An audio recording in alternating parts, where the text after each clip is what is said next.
All right. Quick disclaimer here at the top.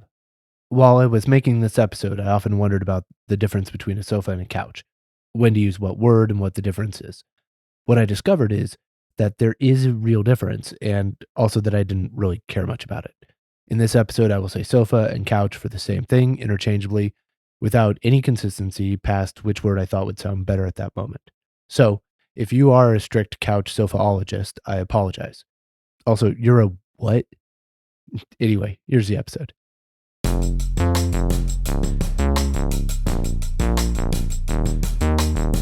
Hi, and welcome to The Perfect Show. I'm your host, Scott Moppin. I'm what you might call a perfection prospector, sifting through life looking for little things or experiences that could be considered perfect. Join me each episode as I examine one topic that I'm presenting as a little nugget of perfection.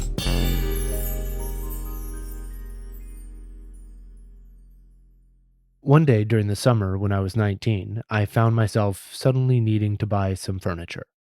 And I guess this would be the first furniture that I would officially own. Well, that's a question. From ages 0 to 18, I lived in rooms with dressers and tables and chairs and beds, of course, but do you really own that furniture? Are you the owner of your childhood bed? When I was 18, I lived in a dorm for my first year at the University of Kansas. The room came pre stocked with beds and desks and not a ton of room for much else. I wedged in a small table and a comfy chair from home, but that was it. I went back to my parents' house and stayed in my room that summer, a summer in which I also got an answer to who owned my childhood bed after all. My dad had gotten offered a new job at a university in Missouri, and with both of their kids past high school now, my mom and dad decided to sell our house and move to Missouri so he could take it. The plan was going to be for them to move down so that my dad could start the job, and my mom would start teaching down there at the beginning of the new school year. With this all being so sudden, the idea was that I would stay behind and continue living in the house while they were trying to sell it. I would stay in the place by myself and just keep it clean and tidy so it could be shown to people whenever they have someone interested. And in exchange, I would basically have a free place to stay for the whole year that was close to my job and only a 30-minute drive to my classes at the college. I was thrilled at the potential independence and unearned square footage, of course. The drive didn't bug me because where I was living in Lawrence, I had to make the reverse drive to my job, so it was about the same to me. It would be a shame not to be around all those cool college parties and bars and stuff, but let's be real, that's not a thing I was really exploring much of no matter how close I was. With the plan locked in, I turned in my enrollment stuff and ticked a box that meant I didn't want them to save any dorm rooms for me, and that was that. Until it wasn't that, of course. A family the same size as ours that knew my parents from church asked my parents if they could check out the house and came over to look at it one day while I was at my summer job. By the time I came home that evening, there was now a very different plan in place. Either my dad had set a really, really fair price or that family had been really agreeable. Probably both, honestly. But I found out it had happened because when I got home from work, my parents were both sitting there and said, "Yeah, we're going to need to figure something else out for where you stay." So the house was out, the dorm was out, but no big deal. People have to rent apartments all the time, right? Right? Well, maybe not in a college town right before classes start up and everyone's already rented everything, but you play the cards you're dealt. I ended up finding a really small studio apartment that wasn't a great deal for how tiny it was, but it was close enough to campus that I could walk and save on a parking pass or a bus pass, so that offset the rent a little bit. Now, the next problem was the space. It was small, but at least it was also awkward. Meaning, if I put my bed in there, it would really be the only thing I could fit in there, and even then, it would be hard not to block the weird narrow pathway to the bathroom at the back of the space. And while I was mulling over this problem, here's where I found out it wasn't even mine to worry about. My parents were like, "Oh, we were gonna move all the furniture from your room to the new house so that we could put it in your room there." I got to claim a few old tables and a shelf, but my bed went away to live in a house I would never live in, and I had to come up with a new plan for my new plan. One thing that is true about me still today, and was only more so when I was 19, is that I am a talented sleeper. I can usually sleep comfortably in even non ideal situations. I've had my share of good bed sleeps, of course, but I've also had great sleeps on hard wooden benches or futons, bare tatami mats, minimally carpeted floors, and even the seating area of a Japanese ferry while the boat was rocking so hard that pretty much all the other passengers were busy puking over the side while I slept peacefully. The guy that sits down on a plane and without reclining my seat just conks out for the whole flight, that's me. So my plan was to get a couch and then just use it as a bed at night, but have it be there in case I wanted to have people over and watch movies on a small TV. This never happened, by the way. But for some reason, I was really fixated on the idea of how to best set up my small studio apartment for entertaining guests, plural. Ah, well. I don't think I'd give up my bed now, but at age 19, it seemed like just as reasonable an adventure as any. So for this, I knew I wanted to go to the Salvation Army on the 66061 side of Olathe, Kansas, the city I lived in, because that one had a bigger store floor, and that meant more space for couches. Once inside, I look over toward the furniture, and my vintage eye is caught by the beautiful mustard yellow color of upholstery from before I was born. There were normal sofas there, boring ones. There must have been, I mean, but who would know? I headed straight over to the yellow one to check it out. It wasn't just the color either. This thing was weird. I looked it up for this episode and I found it too. If you know your couches by name, then it's a Pearshall Spanish style couch. And if you're a normal person who doesn't know what that means, let me describe it. There will be pics on the webpage, of course, of my couch and of the ones I found on the internet. Good reason to hit up perfectshowpodcast.com. But in the meantime, it's a couch in two halves. Each one is 5 feet long, and each one has one arm, so that when it's put together long ways, you get one 10-foot long couch. There is one cushion on each half sitting on the springy frame, and the back is just plain fabric, but you're supposed to add cushions or things for that part. Individually, each piece looked like an upholstered version of like a lounge from ancient Rome, where somebody would maybe recline and be fed grapes or something. The couch as a straight 10-foot line was only one possible configuration. My Tetris brain looked at the L-shaped and even fully square-shaped possibilities for this sofa. Test sits and lays yielded surprisingly comfortable results, and it was in really good shape for a thrift store couch. Now, my second bit of good luck. I'd come on a sale day where they were trying to move furniture specifically because they had too much stock and wanted to free up space. So, on this particular day, all the couches and like kitchen tables and recliners and things were all $5 each, one day only. I remember a slight back and forth when I was paying about whether it should count as one thing or two, which might double the price to $10, but I made the devastating trio of points that it was clearly meant to be one couch with two pieces. It was all donated at the same time. Probably I wasn't there, but I said it. And each piece only had one arm. So therefore, a couch has two arms. And so the whole thing is one couch together. And I ended up with the whole thing for only $5. I loaded everything into the truck by myself. That was the other great thing about this couch. Almost every other decent couch I can think of, you would need two people to slowly maneuver it into whatever space you're putting it in. But this one, with the two frame pieces and the two cushion pieces, I could move each of the four pieces on my own, meaning I could move the couch solo just by taking more trips. And with none of the pieces being actual couch size, the task of fitting them upstairs, around corners, and through doors was not bad at all.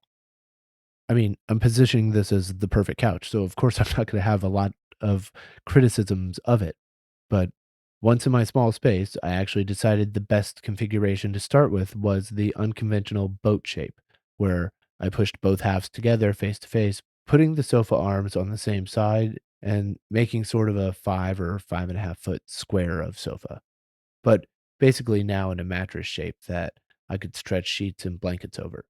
The end was open, so I could dangle my feet off if I wanted to, and it was big enough to fit my whole height diagonally. So I kept it like that and slept there that entire year. A year with a lot of things not going according to plan, but the $5 couch always came through for solid sleeps and lovely lounges. After that year, I ditched the studio apartment but kept the couch. I relocated to a larger spot with an actual bedroom, but farther from campus. I realized that the trade off of a larger living space was well worth finding the places I could park and just walk a little farther to get on campus for class. This new bedroom development and me working at a furniture store helped guide me back into the world of bed owning, and the couch became just a couch again.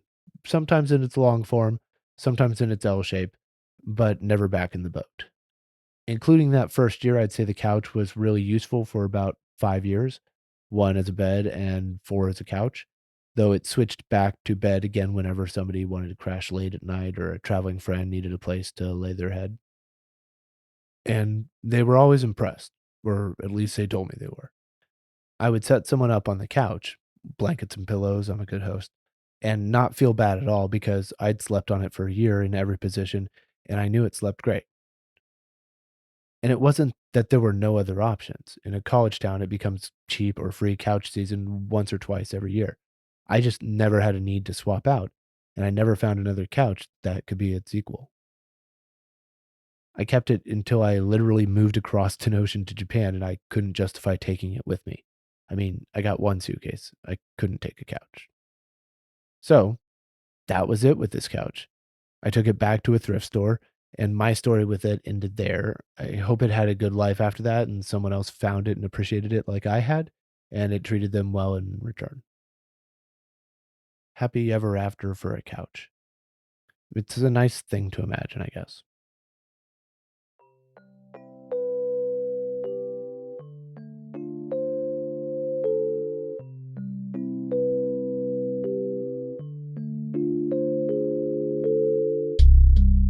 So then, fast forward to today. What can I do with this? I don't need a couch. I have a couch. It's not as good as that one back in college, honestly, but it's fine. And it's not like a successful ending for this episode. Looks like me in a room with two sofas, anyway. I figured the real essence of this experience wasn't just that it was the perfect couch, it was that I had found something I needed, something incredibly useful for only $5. Right thing, right time, right price.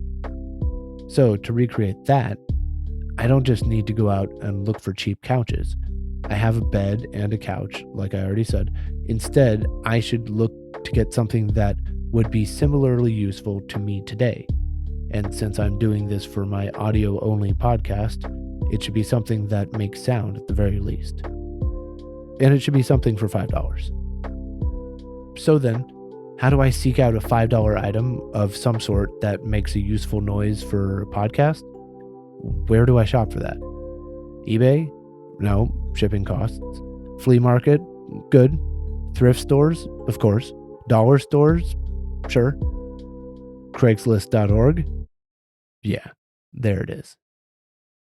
On Craigslist, I could filter for local items, name a specific price, and comb through $5 item search results looking for ones that could make useful sounds.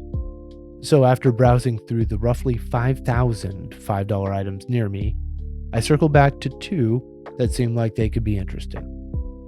One was a little plug-in piano organ type thing, and the other was an 8-foot-long leather bullwhip. They were $5 each. I will have the screenshots of these Craigslist listings up on this episode's webpage, again at perfectshowpodcast.com if you'd like to take a look at them. I don't play the piano, but I could potentially learn to play simple tunes or do some podcast scoring with it. So the piano would make sense. On the other hand, an 8-foot leather whip only makes one sound, a whip cracking sound. That happens when the tip travels faster than the speed of sound, actually creating a small sonic boom, a thing which would simultaneously be both not very melodic and tricky to record. I've also never whipped much, so that's a factor too. But, counterpoint, it is an 8-foot long leather bullwhip for $5. So while the piano feels more useful, the whip has that same vibe of, oh, this is too good to pass up, that the $5 couch did. I couldn't choose between them, so I didn't. Instead, I looked up that $5 in 1999 when I bought my couch would be $9.60 today. First of all, yikes, but that's about $10, and $10 is enough to snag both of these treasures, so I decided to avoid the tough decision, like I like to do, and just go with both. So the short version of my plan looked like this. Step 1, go get the items. Step 2, question marks. And step 3, have a bunch of useful audio. Bing, bang, boom. No problem. Maybe I'll push the ring. Sorry, I just saw that there was a double doorbell. Oh, yeah. Hi. Scott, yes. Jennifer. Hi, Jennifer. All right. I'm recording myself because I'm making a podcast, just audio. Is that okay? Sure. Okay, I know it's a weird thing, but Okay. That's what I'm doing. It's down back, so yes. I'll walk. Awesome, that'd be great. We headed back to a standalone garage, and inside it was filled with tons of tables and things covering every table. These were the belongings of an older relative who had moved out of their house and in with their kids, but that had left almost a house worth of things to move along to new owners. I have a lot of stuff for sale. I don't know if you looked at. I saw some. some. I did. I saw some stuff. This is the little organ. Wow, very cool. Just a little. It works. You want to plug it in and hear it? Sure, or I can take it home and hear it either way. But yeah, we can plug it in. That would be great. I'm very curious. Okay. I was just talking to myself. I'm like, I'm very curious what it sounds like. Let's see. Yeah, here we go. I'm also not a musician, so I'm just. Neither am I. I'm like, okay. Okay. Turn it on. How fun. These do the little chords. Do chords? Yeah. That's fantastic. So. This is fantastic. Awesome. Okay. Cool. I pulled out my first $5 bill, gave it to Jennifer, and packed up the old organ. Well, a pleasure, Jennifer. Thank you so much. And we'll see what kind of trouble I can get into with this. Have fun. Thank you so much. The organ worked completely, but the metal front plate had come unglued and was gone, and it was missing the little light on the side. On the bottom of the instrument was a paper tag labeling it as a Bontempi hit organ model HO258. Searching the internet produced various Bontempi fan organs. They are apparently from the 70s, which, looking at it, makes sense. But I only found one like mine, model HO258, and it was listed for $175 on eBay, so I feel like I definitely got a good deal. This little organ only works when it's plugged into a power source, and that power just runs a fan inside that blows air through the various tubes and reeds. That's why it sounds like an accordion or a really large harmonica, because it's using the same method to make sounds. But instead of your mouth pushing the air like a harmonica or your hands pushing the air in an accordion, for the chord organ, it's the electric fan. So you'll also hear a low hum whenever it's powered on. All right, well, next up, the whip. So I'm on my way now to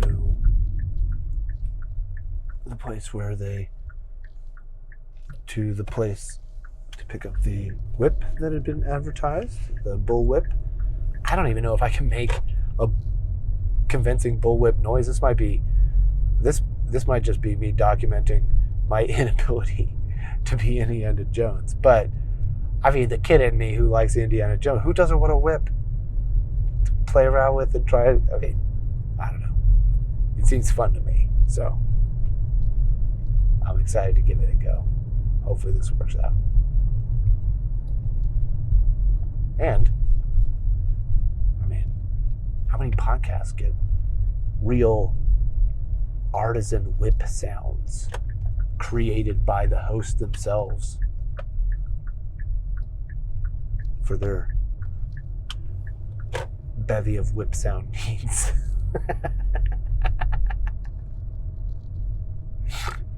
All right. What do we got? I showed up and met Glenn, my whip salesman for the afternoon, but then almost immediately we ran into a problem. I thought they had it in the back of that car. Oh no. Yeah. It's missing. Okay. Well, it can't be too far. Turns out the kind of person who has and sells a whip on Craigslist is the kind of person who has and sells a lot of things on Craigslist. And finding my whip may be more like finding a needle in a haystack. Well, that would be close. Yes, That feeling. It might be in this box. Ah, That's what I'm concerned about. that's the feeling. Yep. Yeah?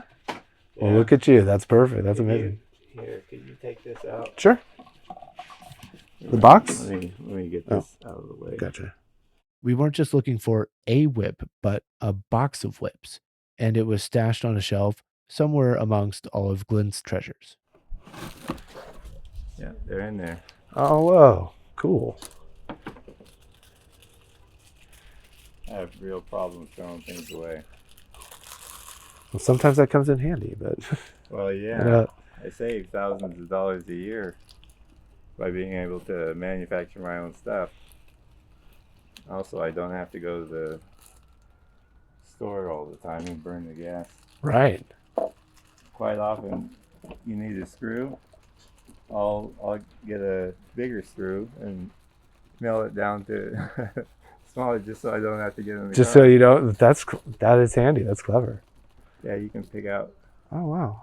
Well, I don't know much about whips at all. I gotta say, Well, so basically any just look for the. any of them sound looks hand. good. Yeah. I think this is a good one.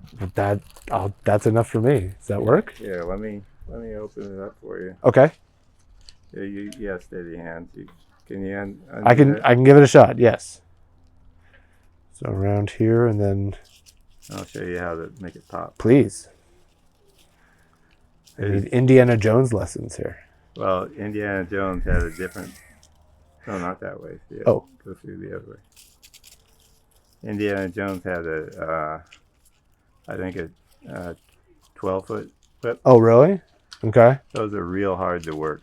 I had somebody bring one over, and I tried to make it pop. I couldn't do it. Is it just the longer it is, the more? The more skill. I it guess takes. sure. Yeah, it's like anything, bigger size. Well, this is 8 foot.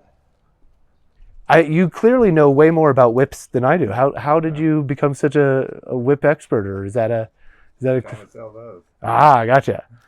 Really cool. Okay. If you didn't catch that, Glenn said trying to sell those, meaning the box full of whips I was picking from. After I selected one, Glenn stepped in to give me some pointers with it. After I was backed up enough in the crowded garage to hopefully be clear. Nice. You get the idea. Yeah, of course. Yeah, I really don't know that much. That's the only move I know is this. The up and down? The one where you swirl it around and go. Oh, sure. That's That's advanced level, I bet. I tried that for about 15 minutes. A real expert Yeah. showing me how to do it. I had to get out in the middle of the street because there was no room. You know, it's a 12-foot. Yeah. And I couldn't make it pop, and he did. What got you interested in the whips in the first place? Like, it's a hard thing to just kind of come up on, I feel. I just came across a box of them, and that was like it. an auction. Yeah. And, Okay. Then I learned as much as I could, and then There we are.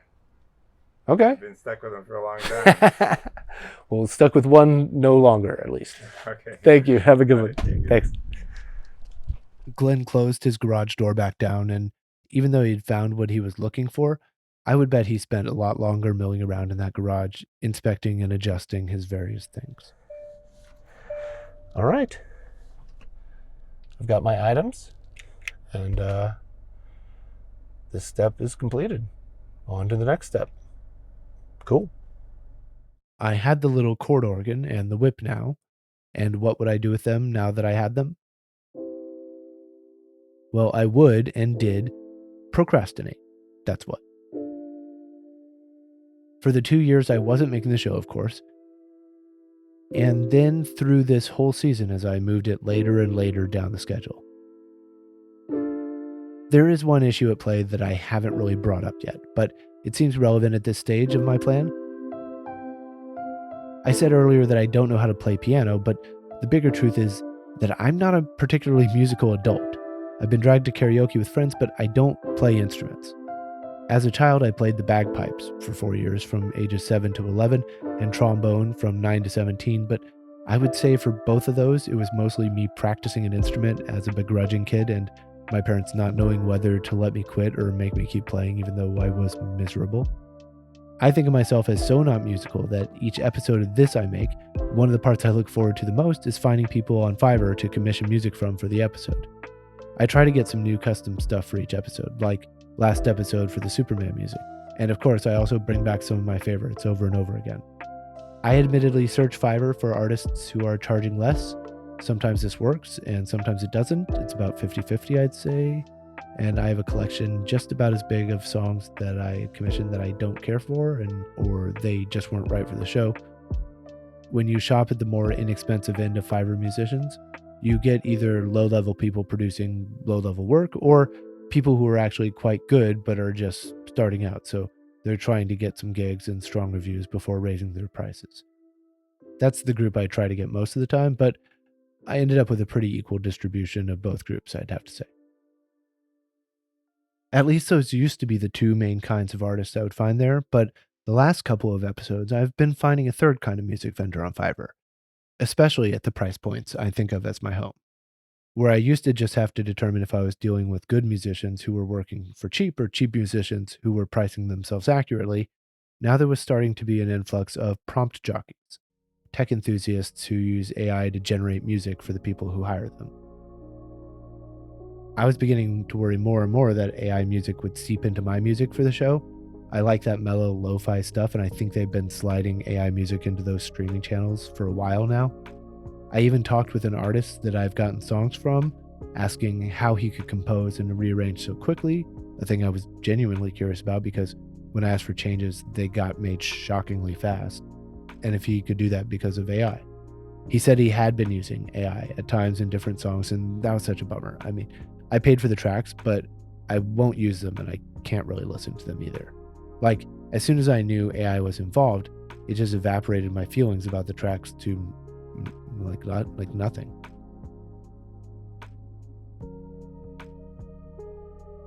I guess here's where I out myself as very not neutral on this topic. I don't like AI. I really don't like generative AI or that people are using it to make pictures, make video, write things, or make songs. I think it's a dangerous cultural shift. Also, I've been fooled, sure, but as soon as I know something is crafted with or by AI, I feel myself lose interest in it hard. Like, it's just that the stuff I see is truly uninteresting past the surface. I engage with art almost always by thinking on the process the artist used to make it. What were they thinking? What did they want people to get from interacting with the work? And what am I getting out of it myself, which may or may not line up with what I feel the artist was going for? It's the way I enjoy art. When I'm watching or listening to or looking at art, I want to connect my humanity to the humanity or humanities that chose to make it. That humanity simply doesn't exist with AI slop generated by an LLM. There's a little dance that always goes on between artist and audience. The artist creates and the audience consumes. But AI shifts the focus of that dance from creation to consumption. Whereas before, when the focus was on the creation, consumption became a byproduct of that act.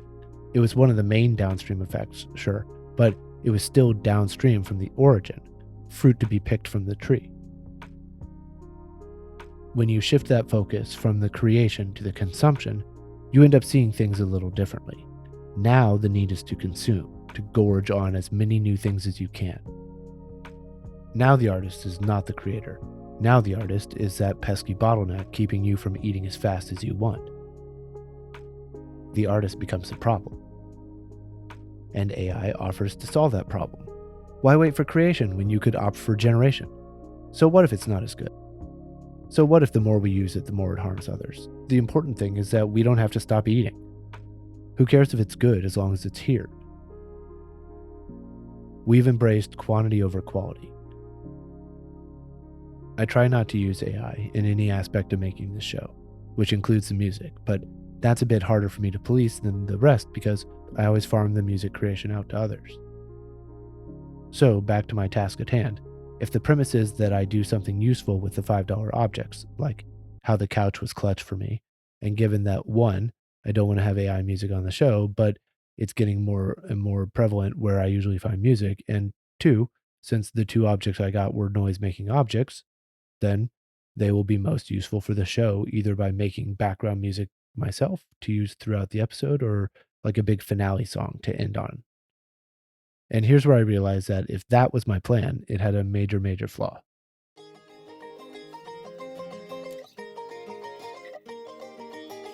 I'm not musical, remember? I lack both the musical skill and the technical know-how to pull that plan off on my own. So basically both sides of the musical coin. I can record whip sounds. I can record the organ. but I can't just turn that into music. So I started where I feel like everyone should start these days and looked up YouTube stuff on piano for beginners and whatnot. Simple tricks to master the piano instantly. But there was no real magical help for me there. Most of it was aimed at people more advanced than me, and a lot of it was just keep practicing and getting better, which makes sense. But I also wanted to play around and let my bottled up musical genius come out if it needed to. So here's my actual first attempt at practicing this little chord organ.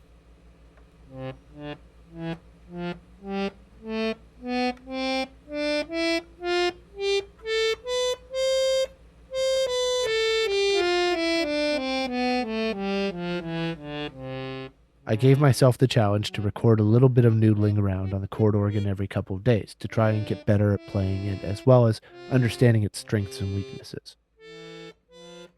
This went well for the most part, as long as you're okay knowing that the main strength is it's super easy for anything to sound like it's sad accordion funeral music. Which I'd also list probably as the main weakness too. Practicing the organ, I could tell, was going to be a bit of a process and may even need a different approach. But like the whip feels like it's its own separate thing. How hard can it be to learn a whip?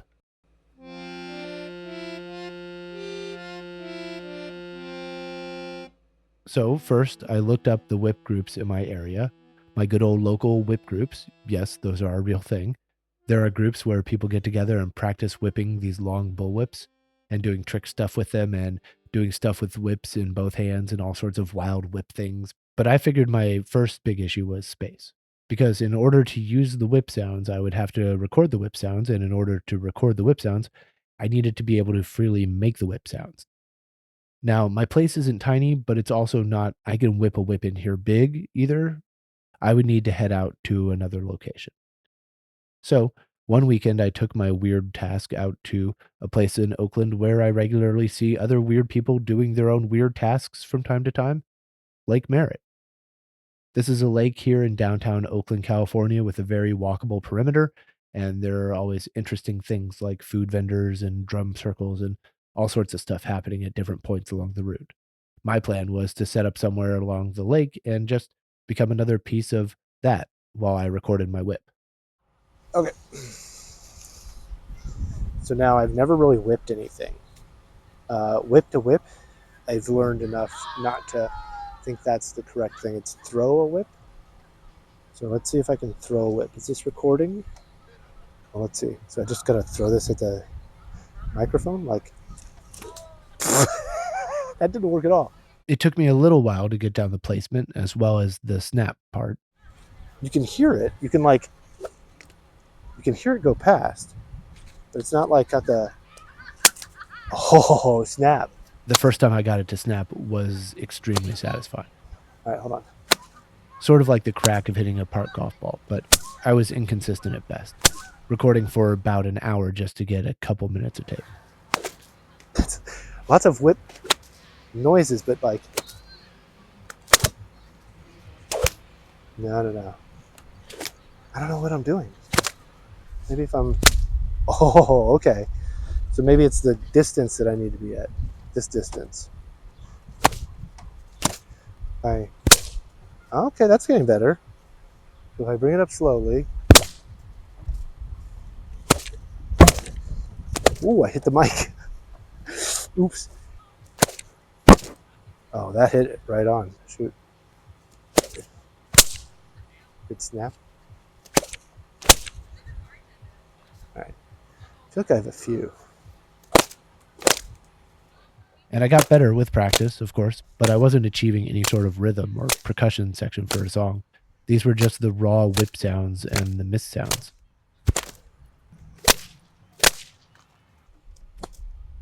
Although I did start to notice sort of a sand slipping through the hourglass situation beginning to develop. Oh my gosh. Pieces of the whip are breaking off in large quantities. I don't know if this whip has much whip left in it. Okay. And that was it. That was my super awkward public recording session for whip noises. With my random whip sounds and little organ practices not resulting in anything awesome, I think it's probably time to enlist some help on this quest. Preferably someone musical. That seems like the smart thing to do. Conveniently, though, I have recently found a new podcast that I started listening to of a musician named John and a mastering engineer named Nick, who each week take a song that John makes and go through the mastering process that Nick did on it. It's half lighthearted life chit chat and half super technical audio talk, and that's a weird mix, but I dig it. There's also a choppy Frankenstein intro on each ep that is really amusing and weird and funny. It's a good show. I'm Nick. And I am John. And I am John. And this is a podcast about two musicians whose lives are not going the way they planned. I started listening and even was beginning to learn things from the song mixing parts. And then I was like, oh, duh, I should ask these guys for song making advice and what I could possibly do with something like this. And they responded by talking about it on their pod. So here they are on their weekly podcast, Nick and John Make a Song, where they actually address me personally. Now, bear with the clip for a few minutes because it does get a little technical, but I really like how deep they go.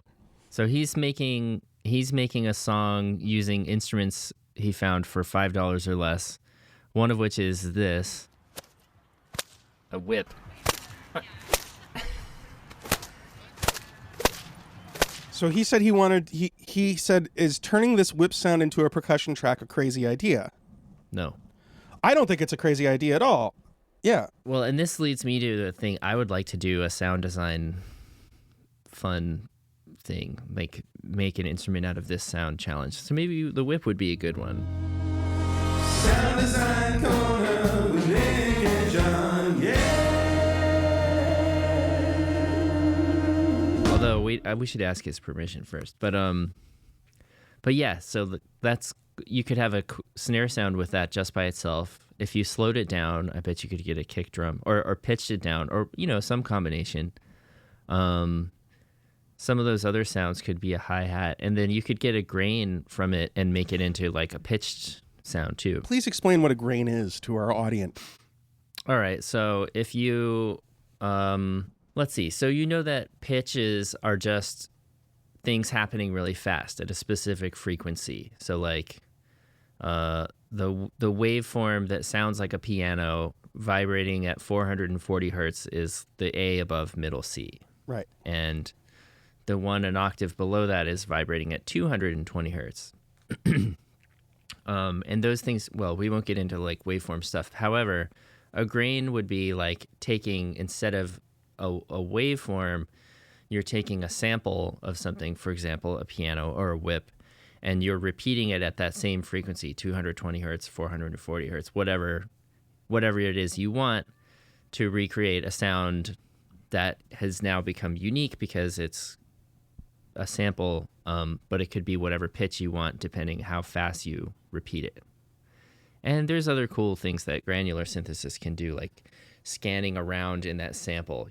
Maybe something from the beginning. If you picture a squiggly line that moves horizontally through space, you could take one segment of the squiggly line and make an entire sound out of it. So I was thinking that they would take the whip crack and use it as a drum, but what they're talking about here is using an even tinier part and just repeating it faster and faster until it's just a hum or a tone or essentially a note. I'm wondering if I can use Reaper's built-in sampler to do granular synthesis on this sample. Well, should I try? You mean on his whip? Yeah. Go ahead, grain it up. I think grain it up so he can use a little bit of that. Here we go. Okay, hold on.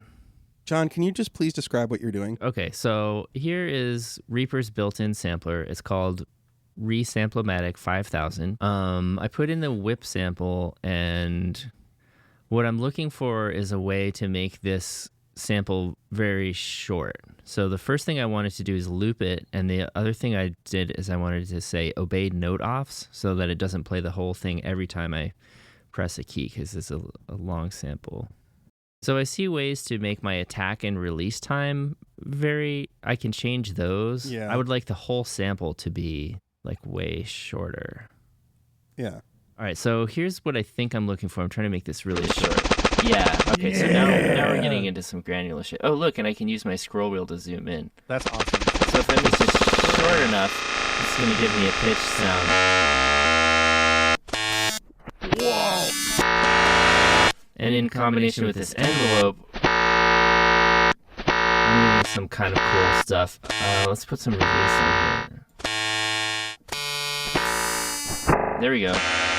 So you can hear it's, if I play low notes on the keyboard, it's going to play it slower. If I play it high, you've got this very buzzy sound. And I'm trying to just keep using like built-in Kakko stuff. Like, I'm just going to use an EQ as a filter. Why did they think that was a good You idea? know, so now I could use this as like a cutoff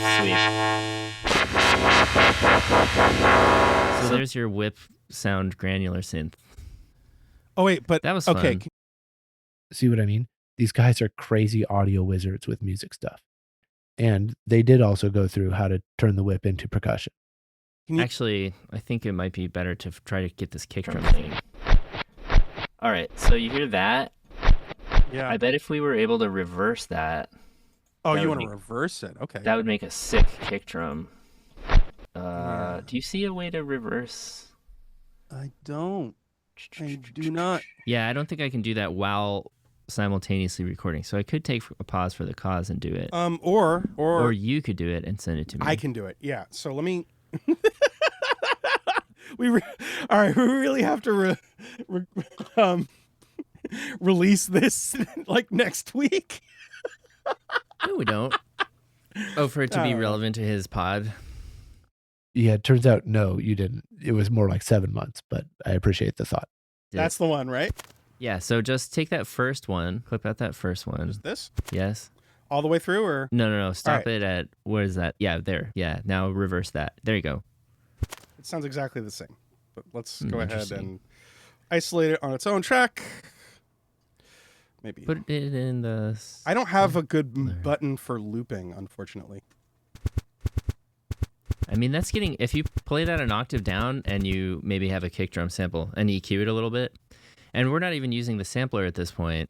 No. This is just the raw audio. Dude, totally. Hey, my name is, oh Yeah, there you go. Rance Freebird. My name is Rance Freebird. Okay. That was good. Okay, first, these guys are maniacs and I love them, but I've also listened to that clip so many times and I have no idea what name Nick is saying his name is. Rance Prebones? Ranch Fritos? Genuinely no idea. But yeah, they gave me some good tips. I followed along with a lot of it, I think, and then they ended the conversation with this. I think it would be cool if we invite Mr. Scott, the reason for the season of rushing this episode, Yeah, of course. on Let's do it. to see if he wants to, like, when he's done with his thing, if he wants to let us like take a crack at doing what we do on his thing. Sure. Yeah. So you're invited, Scott. You could get the Scott, welcome. the Nick and John make a song bump Yeah. of listeners. Nick and John clearly know their stuff and are light years ahead of me on both the musical and the technical side. So it sounds like I need to think about granular synthesis for the whip because I like what they were able to do there in just a few minutes with it. So now I just got to make a song, right? You know, that one tiny task. So I got back to practicing.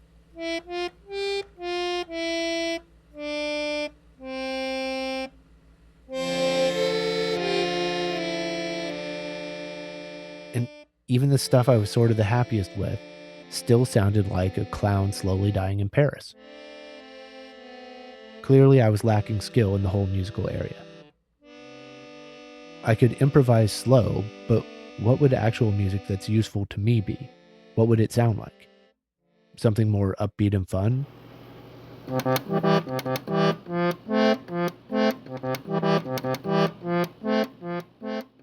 Or on the other end of things, I could go for something more low-key and thoughtful.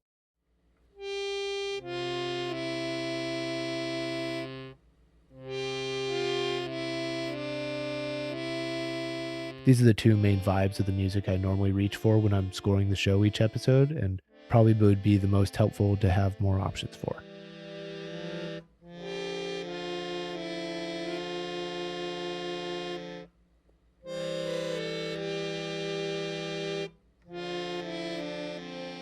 Another challenge I'm up against here is that I don't really want to keep getting better at music per se.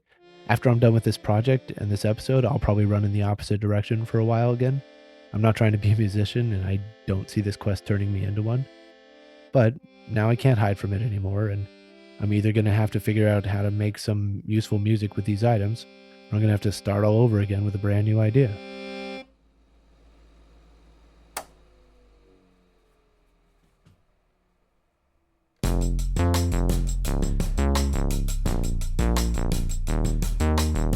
Hi, and welcome to The Perfect Show. I'm your host, Scott Maupin. I'm what you might call a perfection prospector, sifting through life looking for... Okay, no, I'm not going to do that to you. I'll stick with the song thing. Although, I mean, one possibility. Imagine if I could find some really cool thing on Craigslist now that wasn't up 2 years ago. Hold on, let me check. Okay, no, I actually did just look and there wasn't anything better.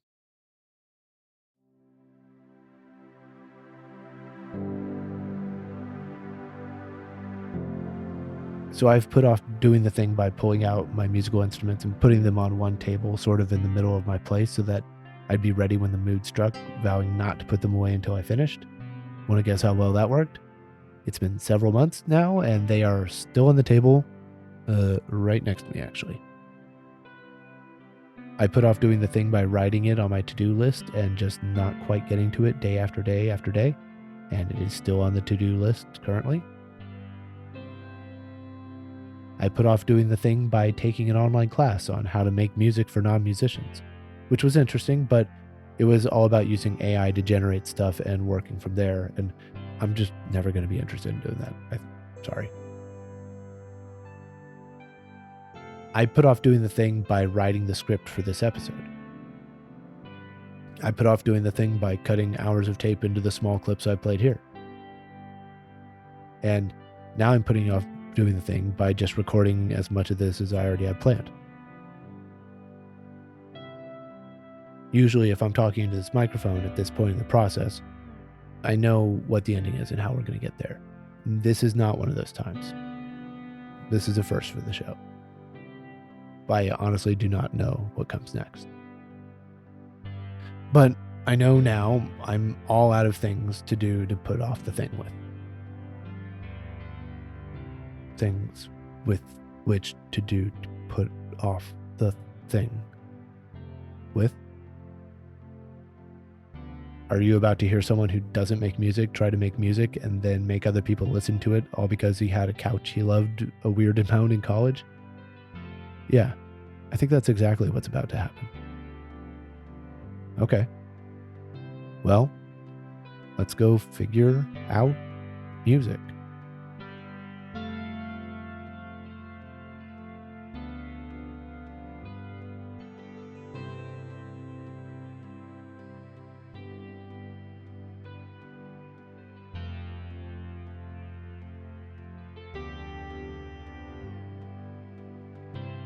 Hi, hello, it's post-production Scott here. I recorded that originally thinking that it would fall more around the midpoint and we'd just keep going, but then I was putting off doing the thing by putting together what I had and I noticed how long it was getting, so that's where we're going to pause for now. It was a 2-part couch and now this has become a 2-part episode. In the next part, we find that Scott has worked miracles with Nick and John of Nick and John Make a Song, triumphed against all odds, and succeeded in creating music. I mean, I hope so. I'm still on the not having done any of it yet side of things.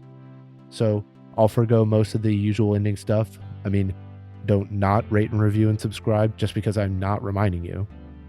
I will tell you to visit the website perfectshowpodcast.com and look at the page for this episode to see a few pics of my couch, the link for the same style of couch that I found, pics from all of the Craigslist listings and of the items I got, and also my favorite YouTube video on the Bontempi chord organ, recorded by David Hillowitz.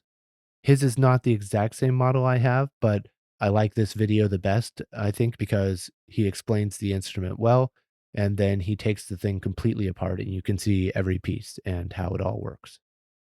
I'm easy to find on socials or email perfectshowshow@gmail.com if you need anything. Oh, I'll review a podcast again for the real ending next episode, but I am happy to announce that since I last published, Cover Lover, the podcast I reviewed on the previous episode, has started coming out again. I was super excited to see this and encourage you all again to check it out. I know this one took forever to come out, but I'm not taking any time off between episodes, and I'll get the second part out much sooner. This episode was recorded and mixed at Milky Way Studios in Oakland, California. And remember, if you need a thing to double as a couch and a bed in a small studio college apartment, that's what futons are for. The American version with the wooden frame that sits up or folds down, not the Japanese version that you fold up in the closet. It's literally what everyone else used, but oh no, I was a pretentious art student and I just had to do things differently. Anyway, until next time, I'm Scott Maupin, and thanks for listening to The Perfect Show. I can eat 50 eggs.